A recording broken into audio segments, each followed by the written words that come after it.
Hablemos de comunicación política. Victoria corta. Estados Unidos, elecciones de mitad de periodo.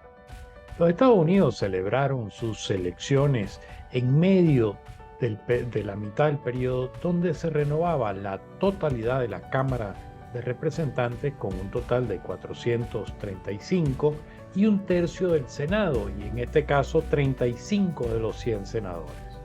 Esta elección, adicionalmente, se escogían 36 gobernadores de un total de 50, al igual que se designarían 35 fiscales federales, los cuales son los encargados de aplicar la ley a nivel estatal y de asesorar al gobierno local, además de nombrar 27 secretarios de Estado, quienes son los responsables de los procesos electorales, así como 28 tesoreros de Estado. Para hacer más compleja aún esta elección, en paralelo se celebraron algunos referéndums, sobre todo en cuestiones de aborto, y se celebraron en 5 estados, en California, en Vermont, en Michigan, en Kentucky y en Montana, bien sea para proteger este derecho o bien sea para restringirlo. El Partido Republicano había anunciado que habría una enorme ola roja, color tradicional del partido, que cubriría todo el país. Sin embargo, la ola, los resultados hasta ahora dan a entender que esa ola no pasó de ser más de una pequeña ola capilar, es decir, que apenas hubo algo de movimiento. A la hora de hacer esta videocolumna, la ventaja de los republicanos sobre los demócratas en la Cámara de Representantes es de apenas 204 sobre 187, cuando ya solo quedan en juego 44 curules de esta Cámara, por lo cual el control de la misma, si bien por ahora pareciera que queda en manos de los republicanos con las curules que están en juego, o bien los republicanos tendrían una mayoría muy endeble. Otro escenario es que quizás, poco probable, que los demócratas retuvieran el control de la Cámara, pero eso no está claro.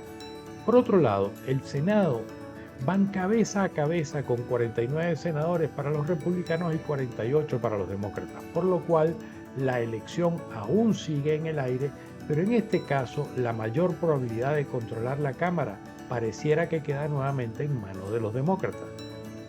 Esto pone la batalla por el Senado sobre los estados de Nevada y Arizona, donde aún no hay un claro ganador, y en el estado de Georgia, donde se deberá ir a una segunda vuelta electoral para definir esa curul. ¿Cómo se pasó de la gran ola a una ola capilar? Hay varias variables que entran en juego. A saber, nombremos algunas de ellas. El efecto Trump. Quizás la arrogancia, lo hiperpolarizante y lo agresivo del discurso de Trump ya no tiene la potencia de antes, la penetración hacia las bases electorales como las tuvo en 2016. Habrá que preguntarse entonces qué pasaría si el efecto Trump no hubiese estado en la palestra en esta elección y hubiese ido mejor al Partido Republicano. Lo cierto es que varios de los candidatos apoyados por el expresidente Trump no lograron ganar su elección.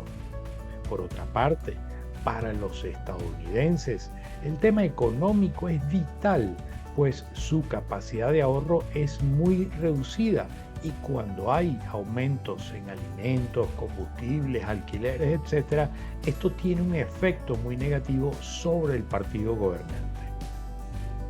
Sin embargo, pareciera que a pesar de haber tenido un récord de inflación de los últimos 40 años, la lenta pero progresiva recuperación de la economía americana, sumado a la recuperación de los empleos, le restó importancia y preponderancia al tema, minimizando su efecto negativo sobre el electorado. Otro elemento que definitivamente cambió el escenario fue el tema del aborto.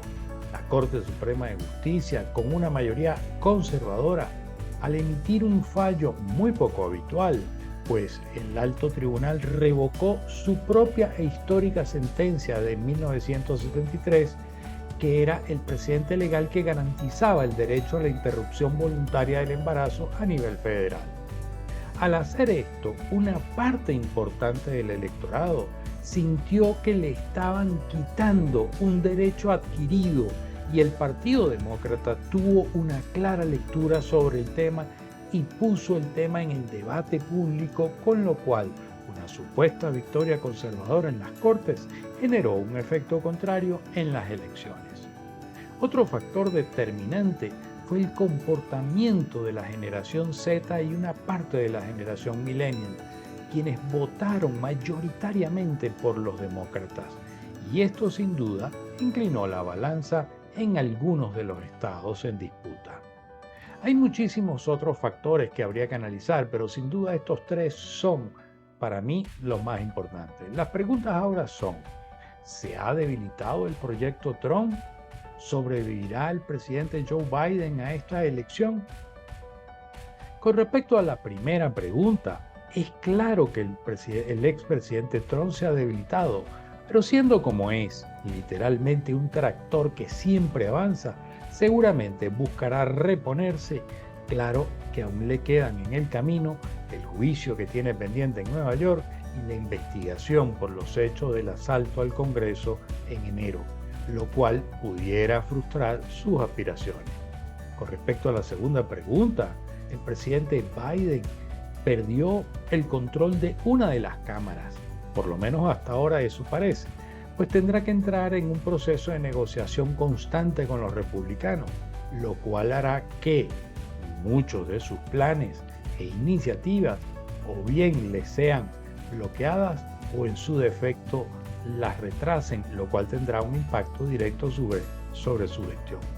Otro elemento hacia el futuro es que el presidente Biden son las crisis que hay en el ámbito internacional, la invasión a Ucrania, la crisis climática, migración, etcétera, las cuales tendrán un efecto sobre su gestión y su gobierno. Por lo pronto, los republicanos obtuvieron una victoria corta, los demócratas la celebran. Bueno, hasta acá la videocolumna de esta semana. Como siempre, será un gusto poder leer todos sus comentarios en las redes sociales, así que estaré muy al pendiente de ellos. Nos vemos.